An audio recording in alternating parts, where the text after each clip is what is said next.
Pakistani citizen is getting a special security group to protect him, a team that's as trained and as specialized as the one guarding Pakistan's Prime Minister. But this, remember, is no ordinary citizen. After all, this is Hafiz Saeed, the very same man who masterminded the Mumbai terror attacks, which killed 166 people. He snatched husbands, sons, daughters, parents and wives from scores of families. He has a $10 million bounty on his head, and now he is getting security. WION has exclusively accessed the first picture of a team specially formed to protect the killer. These Lashkar-e-Taiba men in green fatigues are part of a suicide squad. They are trained, they are armed, and they're ready to lay down their lives in order to save the life of a man known globally as a terrorist. The suicide squad is providing 24/7 security cover to Hafiz Saeed, even when he travels outside Lahore. They carry their own ammunition to protect India's most wanted terrorist, and the Pakistan government continues to turn a blind eye. Instead, it's asking India for more and more proof of how he masterminded one of the deadliest terror attacks on Indian soil. In fact, Pakistan released him from detention recently. They will allow him to contest elections in Pakistan and have his own commandos. Hafiz Saeed was at GT Road in Gujranwala in Pakistan today for a sermon. He was greeted and showered with rose petals.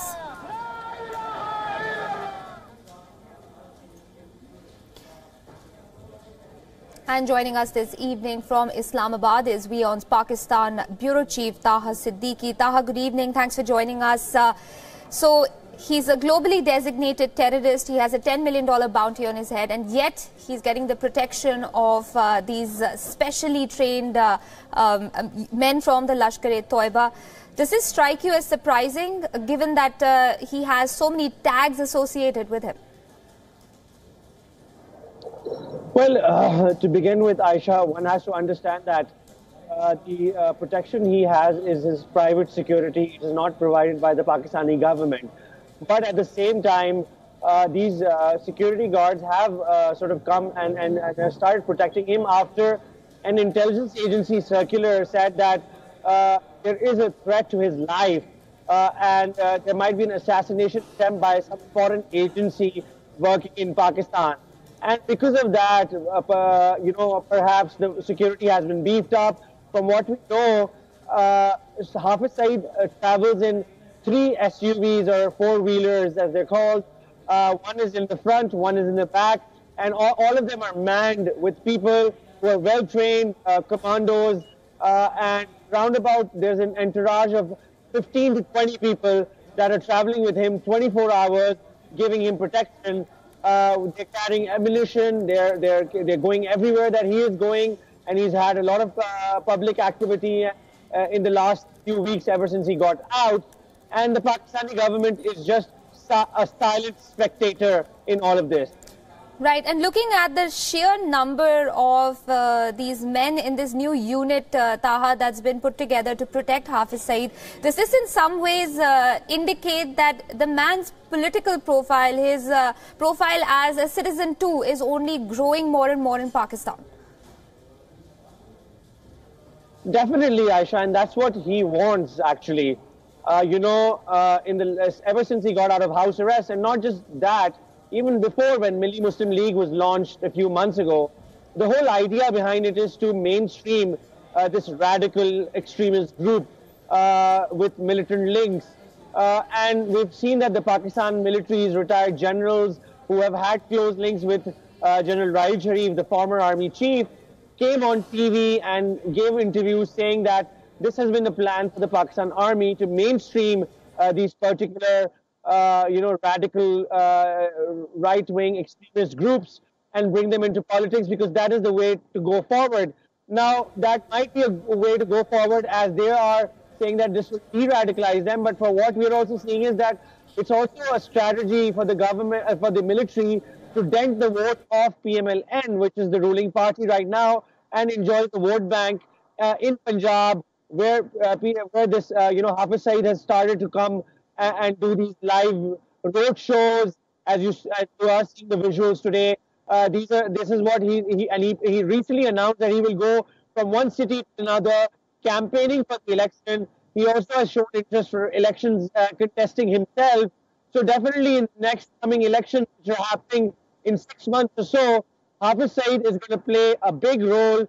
We've already seen that the party performed quite well and beyond people's expectations in the last NA 120 by-elections where Nawaz Sharif disqualified from, and they gave a tough time to other mainstream parties actually. So that just shows where the Milli Muslim League and Jamaat-ul-Dawa and Hafiz Saeed are headed.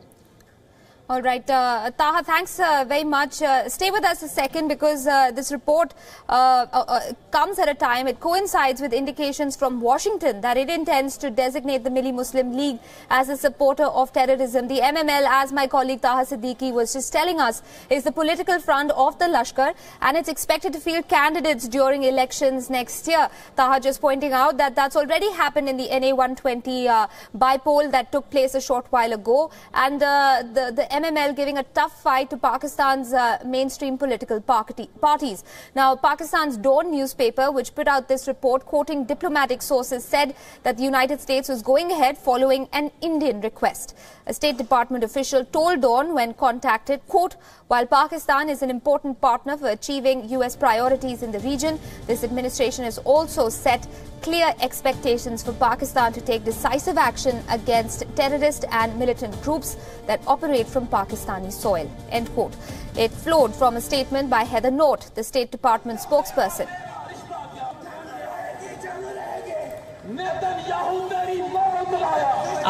We have many good conversations with the government of Pakistan. One of the things that happened recently is that this guy was held on house arrest. Pakistan released him from house arrest. And now there's word that he may be running for some sort of office. I want to remind folks, we have a $10 million reward for justice program that would reward for information that would bring him to justice. So I want to make that clear so that everybody knows $10 million out for this guy, and we would certainly have concerns about him running for office. So I'm glad you highlighted that. The Dawn report hinted that there could be more Pakistani terror organizations on Washington's list. It referred to the first India-US counter-terrorism designation dialogue earlier in December, which underlined, quote, their commitment to pursuing designations against terrorist groups and individuals through domestic and international mechanisms, also best practices for effective implementation of the designations, end quote. Let's go back to my colleague Taha Siddiqui. Taha, you know, huge crowds today as well greeted Hafiz Saeed in Gujranwala. So in many ways it seems as if he and the Pakistani these groups are sort of thumbing their nose at all these dialogues that might be happening between India and the United States on coming up with practices for designating terror organizations. Does this strike you as ironic that the US is saying what it has on one hand, and yet just today we're seeing Hafiz Saeed out on the streets and being greeted with rose petals and chants of his name?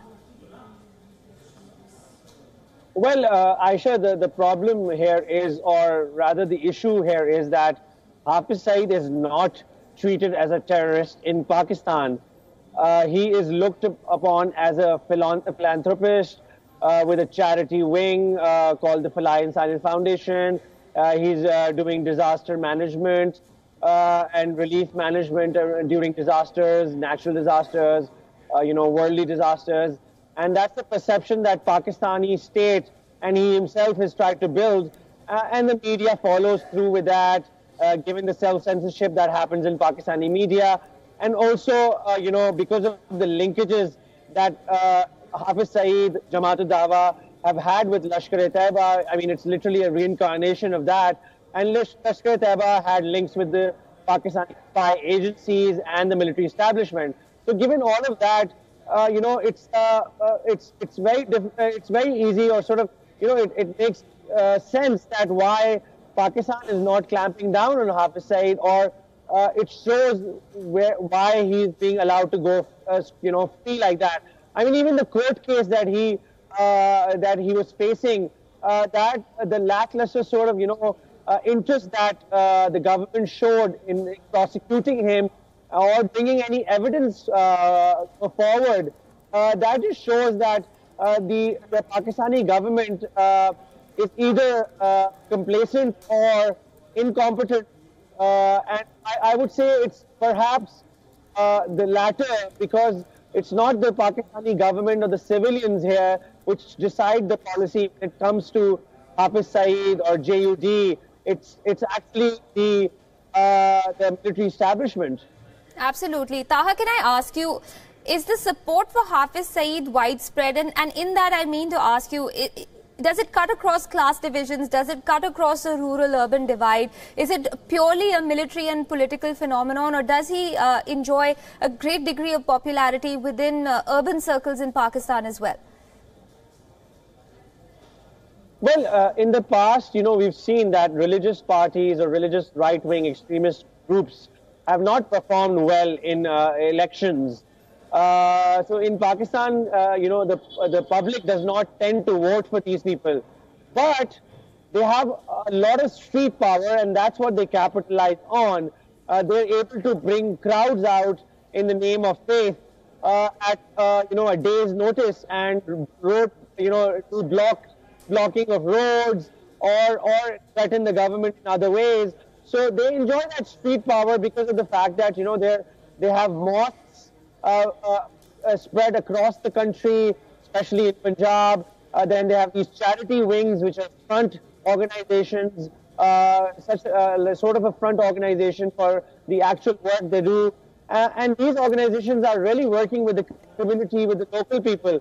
And because of that, they enjoy popular support. And then when the media doesn't talk about them honestly, when the government does not talk about them honestly, and there is a push of a narrative to sort of sell them as somebody that they're not, then, the public also takes cues from that. Absolutely. And that is why the public also actually looks at them in a positive light.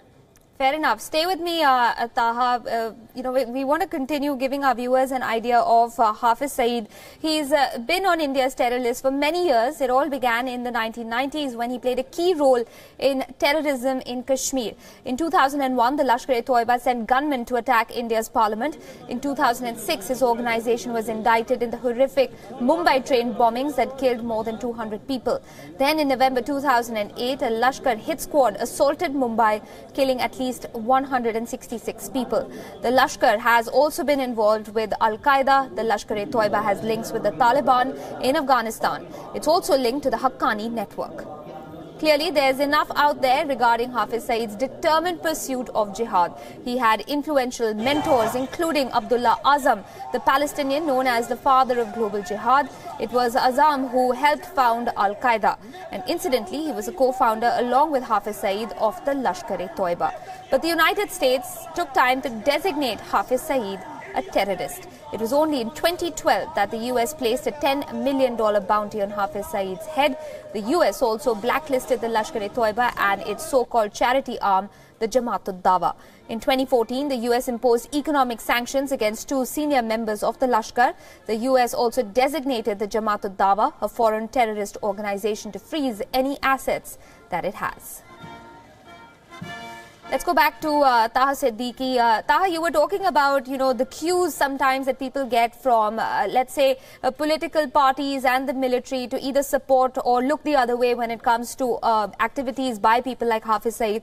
How much of a role do you think that the United States flip-flop, so to speak, on the LET has to do with it as well? They've recently de-linked the LET from the Haqqani network. And now we've heard Mike Pence making strong statements about, an ultimatum for Pakistan. Do you think this changing narrative, this changing tone of voice has also added to the confusion of where exactly the US sees Hafiz Saeed? Well, we know that Hafiz Saeed has a $10 million US dollar bounty on providing any information about him that could lead to his prosecution. At the same time, he's on a globally designated terrorist list. His organization is also on the US list. He's also on the UN watch list. So globally, everybody knows who Hafiz Saeed is and where he stands when it comes to this militancy in Pakistan. But when it comes to Pakistan-US relations, it seems that the United States is more interested in dealing with the Afghan militants first, And that is why, as you mentioned about the delinking of aid, they did not take off the Haqqani network from that list, but they took off Lashkar-e-Taiba or LET from that list. And that because it seems, I've been talking to some analysts here, foreign policy analysts, who feel that, it is perhaps, the US is doing this perhaps because they want to also use a method of, some reward and punishment with Pakistan. So not go all the way and get their desired results in Afghanistan first, and then deal with perhaps Kashmir militancy later. So there will be a lot of talk that we'll see from the United States when it comes to Kashmiri militant groups, but not actual, any actual change in policy or sort of, problems for Pakistan will arise when the militant groups are concerned. But yes, definitely the US looks at the Afghan militant group as its priority, and that's where its policy emanates from.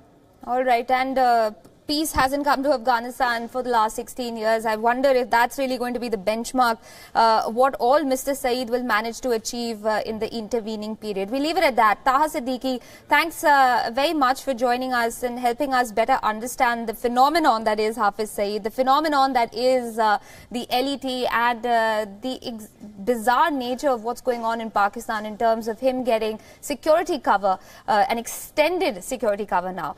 But speaking of Pakistan and the region, it was a surprise visit to Afghanistan, but the US Vice President Mike Pence said that nothing very surprising when he visited US troops based there. He merely repeated what the United States has been parroting for years. Listen in.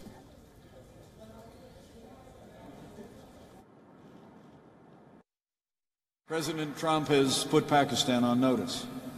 As the President said, so I say now. Pakistan has much to gain from partnering with the United States, and Pakistan has much to lose by continuing to harbor criminals and terrorists. Beyond the battlefield, this Commander-in-Chief has ordered the integration of every facet of American power as well, diplomatic and economic measures to achieve a just and lasting peace here in Afghanistan. And until that day comes, you can be assured, we will be relentless in our campaign to destroy our enemies. The warning issued by President Trump's deputy will certainly evoke no great alarm in Pakistan, nor for that matter euphoria in New Delhi. For whether Republican or Democrat, little has changed about the United States' policy on the ground towards Pakistan. Washington has been wooing Pakistan since the late 50s for a variety of reasons. If it did so in the 60s to keep a closer eye on Pakistan's communist neighbor China, it was to use Pakistan as a launchpad and supply line to push out the Soviets from its other neighbor, Afghanistan. In the late 80s, then 9/11 2001 took place and the United States snuggled up even closer to its prime strategic ally in South Asia. The mastermind of the terror attacks in the US had been hiding out in the Afghan mountains, and again Pakistan would provide a base for sorties, logistical supplies and intelligence to launch and support operations in the neighboring country.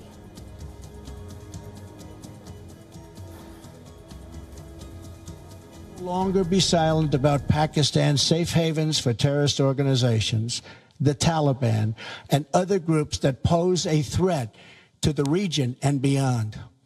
Pakistan has much to gain from partnering with our effort in Afghanistan. It has much to lose by continuing to harbor criminals and terrorists. We want to work with Pakistan to stamp out terrorism within their boundaries as well. But Pakistan has to begin the process of changing its relationship with the Haqqani network and with others. I understand that this is a relationship that has emerged, probably for, in their view, good reasons a decade ago, but now that relationship has to be altered because if they're not careful, Pakistan is going to lose control of their own country. There's an awful lot of advantage to Pakistan of coming online with the international community, and I think that we have to stay focused there. But the penalties are just as significant as the advantages if they choose to go a different direction. But for right now, we need to try one more time to make this strategy work with them, by, with, and through the Pakistanis. And if our best efforts fail, President Trump is prepared to take whatever steps are necessary. And earlier this month, we were witness to a moving sight. Thousands of Pakistanis turned up to greet their favorite son, Hafiz Saeed. They didn't come empty-handed. No, they brought 2 cakes dripping with chocolate, which their revered philanthropist tucked into with much gusto. WION has now accessed the cake's secret recipe, a secret of Pakistan's most famous bakery, Lashkar-e-Taiba. Make sure you note down the ingredients. They're guaranteed to make your taste buds explode. The world's most wanted terrorist, Hafiz Saeed, is a free man. No surprises that after jailing him briefly for the sake of the media, Pakistan released and then turned out in large numbers to greet its favourite son with a luscious cake from the country's deadliest delicatessen, aptly named Lashkar-e-Taiba. Cooks needed months of training from the best khansamas of both the ISI and the Pakistan Army to bake it, but WION has gained access to its secret recipe and is pleased to share it with our viewers. So what goes into Lashkar-e-Taiba's secret cake? 2 kilos of very fine TNT, 2 sticks of dynamite, add a third for extra zip, 1 cup of nitroglycerine or any oily hydrocarbon, 2 cups of baking soda and 17 eggs from any Pakistan Army poultry farm. These come free for Lashkar's charity work, quote-unquote. 5 to 6 ribbons of Semtex or any other plastic explosive, 5 cups of chocolate syrup and steroids for sprinkling. While the oven is getting hot enough to explode, pour the cake mixture into a cauldron.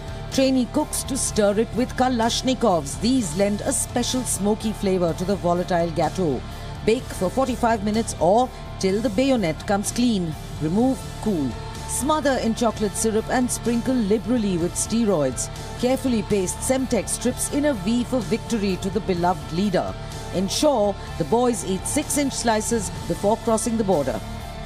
Dear viewers, we hope you like the cake all the way from Lashkar-e-Taiba, the world's deadliest delicatessen located in Pakistan. Bureau Report, WION.